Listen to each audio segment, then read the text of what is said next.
पिछले एक साल से मेरे कूलर वाले वीडियोस में एक ही कमेंट आ रहे हैं कि भाई कौन सा कूलर लें, क्रॉम्पटन ऑप्टिमस 100 या फिर बजाज DMH 90। और ऑनेस्टली जब मैंने इन दोनों कूलर को परचेज़ किया था तब मैं भी कंफ्यूज था कि आखिर इन दोनों में से कौन सा कूलर परचेज़ करूं, क्योंकि स्पेक्स में दोनों सेम लगते हैं। बट आज लगभग एक साल यूज़ करने के बाद इन दोनों ही कूलर्स को मैं आपको रियल ट्रूथ बताने वाला हूँ।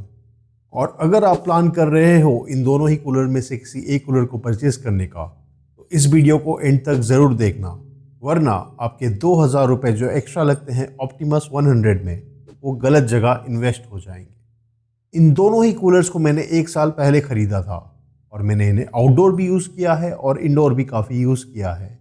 और ऑनेस्टली मैंने इन्हें क्लीन भी नहीं किया है। जैसा कि आप देख पा रहे होंगे दोनों ही कूलर थोड़े से गंदे दिख रहे होंगे आपको, और ये इसलिए किया है मैंने ताकि मैं आपको शोरूम वाला कंडीशन नहीं, रियल लाइफ यूजेस और रियल लाइफ कंडीशंस दिखा सकूं। और वीडियो को स्टार्ट करने से पहले मैं एक बात क्लियर कर देता हूं, ये वीडियो स्पॉन्सर्ड नहीं है। ना ही बजाज वालों ने ना ही क्रॉम्पटन वालों ने मुझे कोई पैसे दिए हैं इस कूलर की वीडियो बनाने के लिए। तो मैं जो भी बोलूँगा दिल से बोलूँगा और बिल्कुल सच बोलूँगा। वीडियो को स्टार्ट करते हुए मैं सबसे पहले एक चीज़ क्लियर कर देता हूँ, ज़्यादा लीटर्स इक्वल टू ज़्यादा कूलिंग, ऐसा काफ़ी लोग सोचते होंगे, बट ऐसा बिल्कुल भी नहीं है। अगर आपका कूलर का कैपेसिटी ज़्यादा है तो इसका मतलब है वो ज़्यादा देर तक चलेगा। इसका ये बिल्कुल भी मतलब नहीं होता है कि वो ज़्यादा कूलिंग करेगा। और दूसरी बात, कूलर AC नहीं होता है भाई। बहुत लोग एक्सपेक्ट करते हैं कि कूलर AC लेवल का कूलिंग करेगा। अगर वेंटिलेशन दोगे तो कूलर डिसेंट कूलिंग कर सकता है, लगभग 8 से 10 डिग्री तक आपके रूम के टेम्परेचर को कम कर सकता है। लेकिन अगर वेंटिलेशन नहीं दोगे कूलर को प्रॉपरली तो ह्यूमिडिटी में ये कूलिंग नहीं कर पाएगा। चाहे आप 15, 20 या 25 हज़ार रुपये तक का भी कूलर खरीद लोगे, अगर वेंटिलेशन नहीं रहेगा सही से आपके रूम या हॉल में तो वो कूलिंग नहीं कर पाएगा। तो ये है बजाज DMH 90 और ये है क्रॉम्पटन ऑप्टिमस 100। तो चलिए देखते हैं आखिर डिफरेंस कहाँ पे है। इसमें मिल जाती है 90 लीटर्स की टैंक और इसमें मिल जाता है 100 लीटर्स का टैंक, और अप्रॉक्स 2000 रुपये का प्राइस डिफरेंस रहता है इन दोनों ही कूलर्स में। वहीं आपको बजाज DMH जनरली 2 से 2500 सस्ती मिलती है और क्रॉम्पटन ऑप्टिमस 2 से 2500 महंगी मिलती है। तो चलिए देखते हैं असली डिफरेंस कहाँ पे है। बजाज की कूलर की बात करें तो इसको उठाते ही एक भारी फील मिलती है, मतलब स्ट्रॉन्ग और स्टडी फील मिलती है। तो मार खा के भी ये कूलर चलेगा। और बात करूं अगर मैं क्रॉम्पटन ऑप्टिमस 100 की, तो ये देखने में प्रीमियम फील देता है। और अगर मैं इसे उठा के चेक करूं, ऑनेस्टली बजाज से हल्का सा भारी है ये कूलर, मतलब इसकी बिल्ड क्वालिटी भी काफ़ी अच्छी है। और एक जो प्रैक्टिकल डिफरेंस आपने को देखने को मिल जाता है क्रॉम्पटन और बजाज DMH 90 में, वो है कि इसके जो लोवर्स है वो फुल्ली कोलैप्सेबल है। मतलब ये जो है आपके इसके लोवर्स ये फुल्ली कोलैप्स हो जाते हैं, ये देखिए। और बजाज DMH 90 के जो लोवर्स है वो फुल्ली कोलैप्स नहीं होते, इस तरह का गैप रह जाता है यहाँ पे इनके लोवर्स में। और फुल्ली कोलैप्सेबल लोवर्स के अलावा आपको क्रॉम्पटन ऑप्टिमस में इस तरह के नेट्स देखने को मिल जाते हैं। ये है मॉस्किटो नेट्स जो आपको क्रॉम्पटन ऑप्टिमस में देखने को मिलते हैं। इस तरह से आप मॉस्किटो नेट्स को यूज़ कर सकते हो, जिससे आपका मच्छर या डस्ट कूलर के अंदर नहीं इंटर करेगा। और वहीं मैं अगर बात कर लूँ बजाज DMH 90 की, तो यहाँ पे डायरेक्ट आपको यहाँ पे हनीकॉम्ब पैड्स देखने को मिल जा रहे हैं। यहाँ पे कोई भी आपको मॉस्किटो नेट्स देखने को नहीं मिलते हैं। ये देखिए यहाँ पे भी हनीकॉम्ब पैड्स है, मॉस्किटो नेट्स का यहाँ पे कोई भी ऑप्शन आपको देखने को नहीं मिल जाता है बजाज DMH 90 में। अब बिल्ड क्वालिटी की बात करने के बाद चलते हैं असली गेम की तरफ, यानी कि एयर थ्रो। दोनों में से आखिर किस कूलर का एयर थ्रो बेस्ट है, आइए देखते हैं। सबसे पहले चलिए हम चेक कर ले रहे हैं क्रॉम्पटन ऑप्टिमस 100 के एयर थ्रो को, और इसको हम स्टार्ट करने वाले हैं एक साल के बाद। मैं अब इसे फाइनली स्टार्ट करने वाला हूं दोस्तों, जस्ट फॉर द चेक। चलिए सबसे पहले इसके लोवर्स को ऊपर कर लेते हैं। मैंने इसे ऑन कर दिया है, मैं पंप को ऑन नहीं करूंगा, पंप को ऑफ रख रहा हूं मैं, और सिर्फ मैं एयर थ्रो को चेक करने के लिए चलिए स्टार्ट करता हूँ। सीधा हाई सेटिंग पे स्टार्ट करेंगे। और पूरे एक साल के बाद हमारा क्रॉम्पटन ऑप्टिमस 100 ऑन हो चुका है। आइए देखते हैं इसका एयर थ्रो कैसा है। इसको हम स्विंग को चेक कर लेते हैं। तो ये लगभग अभी कैमरे से 10 फीट की दूरी है और 10 फीट की दूरी पे ये क्रॉम्पटन का ऑप्टिमस 100 खड़ा है। आइए मैं चेक करके बता देता हूँ आपको इसका एयर थ्रो कैसा आ रहा है। तो हम अभी खड़े हैं लगभग 10 फीट की दूरी पे इस क्रॉम्पटन ऑप्टिमस 100 के, और ये देखिए मैं यहाँ पे रुमाल से आपको चेक करके बता रहा हूँ, एयर थ्रो काफ़ी अच्छा आ रहा है। अब इसके बाद हम चलने वाले हैं 20 फीट दूर, और अब हम लगभग 20-25 फीट दूर खड़े हैं हमारे क्रॉम्पटन ऑप्टिमस 100 से, और यहाँ पे भी आप देख सकते हैं हवा काफ़ी अच्छी आ रही है। ये रुमाल से मैं चेक करके आपको बता रहा हूँ, ये देखिए इस कपड़े से काफ़ी अच्छी हवा यहाँ पे मैं फील कर पा रहा हूँ। अब चलिए चलते हैं 30 to 40 फीट दूर इस कूलर से। अब हम लगभग 30 to 40 फीट दूर खड़े हैं हमारे कूलर से, और ये देखिए यहाँ पे भी हम हवा को फील कर पा रहे हैं कुछ इस तरह से। इस कपड़े की मदद से, रुमाल की मदद से मैं आपको दिखा रहा हूँ, काफ़ी अच्छी हवा यहाँ पे हम 30 to 40 फीट दूर तक भी फील कर पा रहे हैं हमारे क्रॉम्पटन ऑप्टिमस 100 से। चलिए अब मैं आपको थोड़ी सी दूर और लेके चल जाता हूँ और देखता हूँ ये हवा कहाँ तक फील कर सकते हैं हम लोग। अब हम ऑलमोस्ट 40 to 45 फीट दूर खड़े हैं इस कूलर से, और ये देखिए इस कूलर की हवा हम यहाँ तक भी फील कर पा रहे हैं। ये देखिए इस तरह से आप फील कर पा रहे हैं इस एयर को। मतलब जो कंपनी क्लेम करती है लगभग 45 से 50 फीट का जो डिस्टेंस हवा थ्रो करता है ये कूलर, तो ये चेक में पास होता है हमारे इस टेस्ट में। आपने फील किया होगा और यहाँ पे देखा होगा कि कूलर किस तरह से यहाँ पे एयर थ्रो कर पा रहा है हमारा क्रॉम्पटन ऑप्टिमस 100। ये देखिए रुमाल की मदद से मैं आपको यहाँ पे शो कर रहा हूँ, काफ़ी अच्छी हवा यहाँ तक हम फील कर पा रहे हैं। तो जैसा कि आपने देखा इस कूलर का एयर थ्रो क्रॉम्पटन ऑप्टिमस 100 का कितनी दूर तक जा रहा है। अब हम चेक करते हैं इसका नॉइज़। हाई सेटिंग में इस कूलर को मैं ऑन कर रहा हूँ, और मैं पंप को ऑन नहीं कर रहा हूँ, जस्ट मैं हाई सेटिंग में फ़ैन को ऑन करके आपको इसका नॉइज़ सुनाने वाला हूँ। 10 फीट की दूरी पे, लगभग 10 फीट की दूरी पे इसकी आवाज़ कैसी आती है।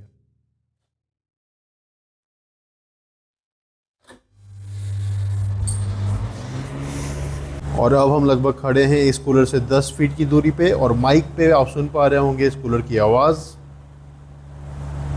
और यहाँ पे देखिए ये हमारे पास मीटर है साउंड का, डेसिबल मीटर, इस पे हम चेक कर रहे हैं इस कूलर की आवाज़ कितनी है।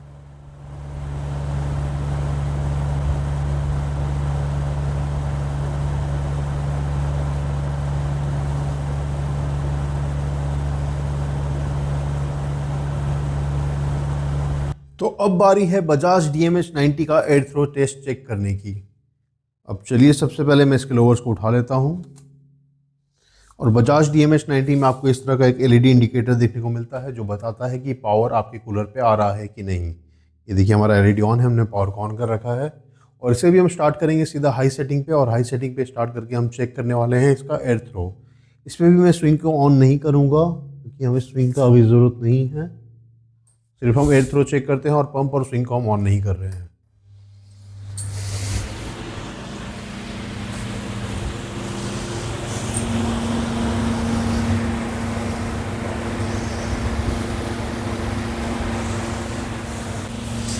हमारा कूलर स्टार्ट होते ही थोड़ा पीछे भाग गया था, इसे मैंने सेट किया, अब ये सेट हो चुका है। एयर थ्रो थोड़ा पावरफुल है इसलिए कूलर थोड़ा पीछे मूव हो गया था मेरे ख्याल से। चलिए चेक कर लेते हैं इसका एयर थ्रो। तो हम खड़े हैं लगभग 10 से 15 फीट की दूरी पे, 10 फीट की दूरी पे हम लगभग 10 से 12 फीट की दूरी पे खड़े हैं, और ये देखिए इस कूलर का एयर थ्रो, बजाज DMH 90 का एयर थ्रो काफ़ी अच्छा फील हो रहा है हमें। अब चलिए चलते हैं 20 फीट की दूरी पे। अब हम आ चुके हैं लगभग 20 फीट की दूरी पे, और हाई सेटिंग पे हमारा कूलर चालू है, और ये देखिए 20 फीट की दूरी पे भी इसका एयर थ्रो काफ़ी अच्छा है। ये आपको मैं यहाँ पे टेस्ट करके बता रहा हूँ एक रुमाल की मदद से। इसका एयर थ्रो यहाँ तक हम फील कर पा रहे हैं, और काफ़ी अच्छा एयर थ्रो यहाँ पे देखने को मिल जा रहा है। अब चलिए चलते हैं 30 से 35 फुट की दूरी पे, लगभग 30 से 35 या 40 फुट की दूरी पे हम फिर से टेस्ट करने वाले हैं हवा को। और अब हम हमारे बजाज DMH 90 से लगभग 30 से 40 फुट या फिर 45 फुट की दूरी पे खड़े हैं, और ये देखिए यहाँ पे भी हवा काफ़ी अच्छी आ रही है। ये देखिए मैं आपको टेस्ट करके बता रहा हूँ इस रुमाल की मदद से, यहाँ तक हम हवा को फील कर पा रहे हैं, और हवा यहाँ तक हमें आ रही है काफ़ी अच्छे से। जी हाँ दोस्तों, अब चलिए हम इसको थोड़ा सा और पीछे जा कर के देखते हैं। लगभग 45 फीट की दूरी तक हम आ जाते हैं, और 45 फीट की दूरी पे भी हम इसकी हवा को फील कर पा रहे हैं। चलिए इस रुमाल की मदद से मैं दिखा पा रहा हूँ, आपको दिखा देता हूँ। ये देखिए कुछ इस तरह से यहाँ तक हम हवा को फील कर पा रहे हैं। और 40 से 45 फीट तक की दूरी पे बजाज क्रॉम्पटन ऑप्टिमस और बजाज DMH 90 दोनों ही अच्छे से हवा थ्रो कर पा रहा है हमारे टेस्ट में। और चलिए डेसिबल मीटर में भी आपको मैं दिखा देता हूँ इसकी साउंड का जो रेंज है वो कैसा आ रहा है।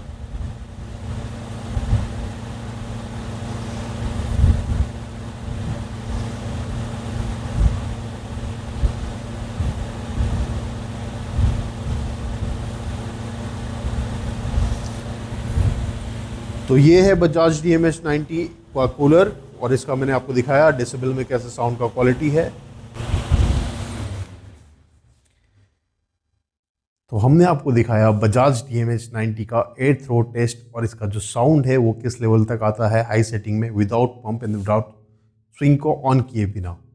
वैसे कमेंट सेक्शन में हमें बताइएगा कि आपको क्या फील हुआ, एयर थ्रो किस कूलर का बेटर था और जो साउंड का जो मीटर था वो किस कूलर का ज़्यादा था और किसका कम था, कमेंट करिए।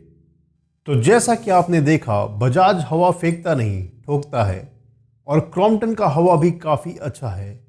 इनफैक्ट क्रॉम्पटन का स्प्रेड जो है हवा का वो ज़्यादा है, मतलब Bajaj equal to direct hit और Crompton equal to room feel. और जैसा कि आपने नॉइस टेस्ट में देखा बजाज हाई स्पीड पे बोलता है मैं काम कर रहा हूँ भाई, वही क्रॉम्पटन ज़्यादा बेटर स्मूथ फील देता है, बट साइलेंट बिल्कुल भी नहीं, आवाज़ तो इसमें भी आती है। अगर आप रियल विनर बोलोगे साउंड का तो क्रॉम्पटन थोड़ा सा बेटर है साउंड में। इसका मतलब बेडरूम में क्रॉम्पटन आपको ज़्यादा बेटर स्लीप क्वालिटी दे सकता है। अब आ जाते हैं सबसे इंपॉर्टेंट बात पे जिसके लिए आप इन कूलर्स को परचेस कर रहे हो, वो है कूलिंग। और ऑनेस्टली एक साल इन कूलर्स को यूज़ करने के बाद अगर आप मुझसे पूछोगे तो दोनों ही सेम लेवल पे है लगभग कूलिंग के मामले में। और एक बात याद रखिएगा, कूलिंग कूलर डिसाइड नहीं करता, कूलिंग डिसाइड करता है आपके रूम का वेंटिलेशन। अगर आप क्रॉस वेंटिलेशन रखोगे आपके रूम पे तो कूलर काफ़ी अच्छे से कूल कर पाएगा, लेकिन अगर आपके रूम पे वेंटिलेशन अच्छा नहीं रहेगा क्रॉस वेंटिलेशन, तो आप कितना ही महंगा कूलर खरीद लो, चाहे 15, 20 या 25 हज़ार का, वो कूलर अच्छे से कूलिंग नहीं कर पाएगा। तो कूलिंग के मामले में इन दोनों ही कूलर्स में मेरे हिसाब से कोई खास डिफरेंस नहीं है। जो डिफरेंस है वो है फील का, बजाज थोड़ा सा लाउड है और क्रॉम्पटन थोड़ा सा स्मूथ है फील में। वैसे आपसे मैं एक ऑनेस्ट सवाल पूछता हूँ, आप कूलर कहाँ पे यूज़ करते हो, आपके बेडरूम में या फिर हॉल में? कमेंट में लिखिए और मैं नीचे सबके कमेंट्स का रिप्लाई करूँगा। अब मैं आपको एक अपना रियल एक्सपीरियंस शेयर करता हूँ जो थोड़ा यूनिक है। अगर आप सफाई नहीं करोगे तो काफ़ी दिनों तक अगर आप सफाई नहीं करते हो बजाज DMH 90 में तो स्मेल जो है वो जल्दी आ जाती है और क्रॉम्पटन में स्मेल थोड़ा लेट से आता है। मतलब मेंटेनेंस के मामले में बजाज थोड़ा डिमांडिंग है, लेकिन मेंटेनेंस के मामले में क्रॉम्पटन भी थोड़ा सा टफ है क्लीनिंग के लिए। और अगर आप एक डिटेल्ड क्लीनिंग वीडियो चाहते हो इन दोनों ही कूलर्स का तो कमेंट में नीचे लिखिएगा क्लीन। मैं अपने अगले वीडियो में कोशिश करूंगा इन दोनों ही कूलर्स का एक डिटेल्ड क्लीनिंग वीडियो बनाऊं। वैसे आपके मन में एक सवाल आया होगा कि क्रॉम्पटन में लेट स्मेल क्यों आती है और बजाज में जल्दी क्यों आ जाती है अगर आप मेंटेनेंस नहीं करते हो। तो इसका जवाब है क्रॉम्पटन का जो डिज़ाइन है और जो वाटर फ्लो टेक्निक है वो थोड़ा बेटर फील होता है मुझे बजाज से, इसलिए इसमें स्मेल थोड़ा लेट आता है और इसमें जल्दी स्मेल आ जाता है अगर आप मेंटेनेंस नहीं करते हो। अब एक बात आप याद रखना, मेंटेनेंस नहीं किया तो स्मेल तो पक्का आएगा, चाहे लेट हो या जल्दी। बात कर ले अगर फीचर्स की, तो फीचर्स आपको ज़्यादा देखने को मिल जाते हैं क्रॉम्पटन के ऑप्टिमस में। यहाँ आपको देखने को मिल जाते हैं ऑटोफिल टेक्नोलॉजी, मतलब पाइप लगा के आप छोड़ दो, जैसे जैसे आपके कूलर का पानी घटते जाएगा ऑटोमेटिकली पर टैप से पानी उसमें लेते जाएगा कूलर, और ऑटो कट हो जाएगा जब आपका टैंक वो है फिल हो जाएगा। और इसके अलावा इसमें ऑटो ड्रेन का भी फीचर मिल जाता है, मतलब आप नॉब को घुमा दीजिए और पानी ऑटोमेटिकली ड्रेनिंग पाइप से ड्रेन होता चला जाएगा। इसका मतलब है क्रॉम्पटन में कंपैरेटिवली थोड़ा सा इजी है मेंटेनेंस और uses compared to Bajaj DMH 90। बात कर ले अगर बजाज की, तो बजाज में कोई फैंसी फीचर्स तो देखने को नहीं मिलते हैं, बेसिक सेटअप है और काम करता है। और ऑनेस्टली बोलूँ तो ये फीचर्स गुड टू हैव है, मस्ट हैव नहीं। मतलब हो तो अच्छा है और नहीं हो तो ऐसा कोई फ़र्क नहीं पड़ता है डेली यूजेस में। अब मैं बात करता हूँ मूवेबिलिटी की। जब आप इन दोनों ही कूलर्स का टैंक को फुल कर दोगे, इसमें 90 लीटर्स पानी भर दोगे और इसमें 100 लीटर्स, तो बजाज जब आप मूव करते हो तो मुझे थोड़ा सा इसका बिल्ड क्वालिटी हल्का फील होता है, क्योंकि कूलर का जो बॉडी है वो थोड़ा सा लचक मचक करता है। और ये जो क्रॉम्पटन ऑप्टिमस 100 है, 100 लीटर्स पानी फिल करने के बाद भी इसकी बॉडी को जब मैं मूव करता हूँ तो ये काफ़ी इजीली मूव कर पाता है। तो मेरे हिसाब से बिल्ड क्वालिटी जो है वो क्रॉम्पटन ऑप्टिमस की बेटर है बजाज DMH 90 से। ये मेरा पर्सनल एक्सपीरियंस है। और कैस्टर व्हील्स भी मुझे क्रॉम्पटन ऑप्टिमस 100 के ज़्यादा स्टडी और ज़्यादा स्ट्रॉन्ग फील होते हैं।